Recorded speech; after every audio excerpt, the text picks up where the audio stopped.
প্রিয় দর্শক, এই চমৎকার ডিজাইনের হাতার ডিজাইনটা কিভাবে সেলাই করতে হয় জেনে নেই। প্রথমত আমাদেরকে 1.5 ইঞ্চি চওড়া করে একটা পট্টি কাটিং করে নিতে হবে। পট্টিটা মাঝ বরাবর ভেঙে লোবে লোবে একটি সেলাই দিয়ে নিতে হবে। সেলাই দেওয়ার পর একটি শিক দিয়ে এই পট্টিটা উল্টিয়ে নিতে হবে। এই নিয়মে সুন্দর করে উল্টিয়ে নেওয়ার পর 2.5 ইঞ্চি চওড়া করে আমাদের এই ফিতাগুলো কাটিং করে নিতে হবে। তো আমাদের প্রয়োজন মতো আমাদের এই ফিতাগুলো কাটিং করে নিতে হবে। এরপর হাতার পাটের সোজার দিকটা উপরের দিকে রেখে মুহুরিতে আমাদের এই লুপ সেট করে নিতে হবে। তো লুপটা এই নিয়মে কোনাকুনিতে ভেঙে নিতে হবে।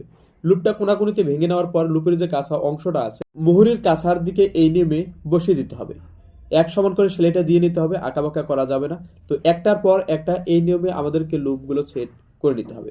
আঁকাবাঁকা করা যাবে না, প্রত্যেকটা লুপের মাথা এক সমান থাকতে হবে। এই নিয়মে লুপগুলো সেট করে নেওয়ার পর 1.5 ইঞ্চি একটি চওড়া কাপড় আমাদের এইভাবে মুহুরিতে বসিয়ে নিতে হবে এবং এক সমান করে সেলাই দিয়ে নিতে হবে। এরপর পট্টিটা ঘুরিয়ে উল্টো দিকে নিতে হবে এবং এক সমান করে 1 ইঞ্চি